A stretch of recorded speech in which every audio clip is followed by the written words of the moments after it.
Anthony, vous vous intéressez à la manière dont nous payons à la caisse? Oui. Des grandes surfaces notamment, mais pas que des grandes surfaces, au restaurant aussi. Une start-up corse veut remplacer nos cartes bancaires, cartes de paiement. Ouais. Par une bague.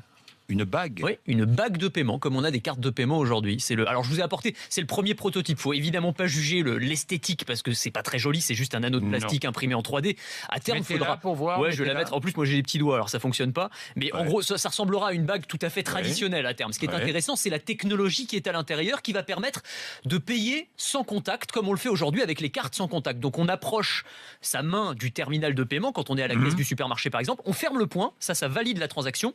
Et on a payé. Voilà. On n'a plus besoin de sortir sa carte, on n'a plus besoin de taper de code non plus. C'est pas mal. Tout et se si on fait se fait automatiquement. voler la bague? Eh ben non, c'est ça qui est intéressant. C'est que en fait, la bague, elle est liée intimement à son porteur. Il y a des petits capteurs thermiques à l'intérieur de l'anneau.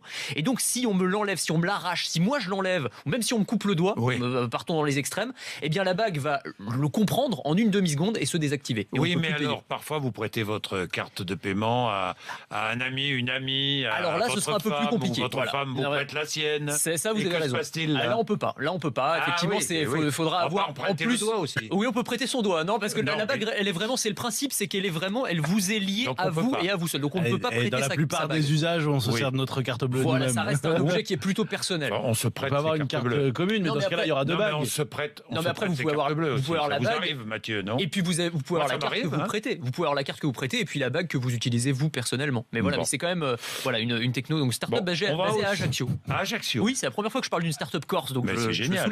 On peut aussi s'en servir comme ticket de métro. Oui. Comme clé pour ouvrir sa voiture. Ouais, aussi. Alors, il y a plein de potentialités, plein d'applications potentielles. Encore, vous êtes le seul à pouvoir ouvrir. Hein. Ah bah là aussi. Bah oui, mais enfin bon, quand vous passez au portique dans le métro, c'est pas gênant. C'est-à-dire, si vous prêtez votre voiture, il faut les clés. Non, c'est intéressant parce que justement, si on part du principe que beaucoup de gens porteront ces bagues, on pourra créer des clés temporaires. Donc pour tous les systèmes de covoiturage ou de partage de voitures, vous savez, maintenant on ne possède plus sa voiture tout seul, on va pouvoir la partager avec d'autres. Et puis demain, la carte de paiement s'activera grâce à nos empreintes digitales. Là encore, plus besoin d'avoir de code. Alors c'est un prototype que je vous ai apporté, donc ça ressemble à une carte normale, mais en haut à droite, vous avez un petit capteur d'empreinte digitale. Et donc quand vous arrivez à la caisse, plutôt que de taper un code, vous avez juste à poser votre pouce, hop, et c'est payé. Ah mais ça c'est pas mal. Ça c'est malin aussi. On est dans la biométrie, ce dont je vous parle souvent. Bon, et vous nous avez trouvé aussi un antivol pour carte bleue. Alors ça c'est génial. Petite start-up française qui a mis au point cet étui. Alors très fin, c'est aussi fin qu'une carte. On met sa carte à l'intérieur, on relie ça à son smartphone, et si la carte s'éloigne de vous, si on vous la pique en gros, ou si vous la laissez sur une table au restaurant,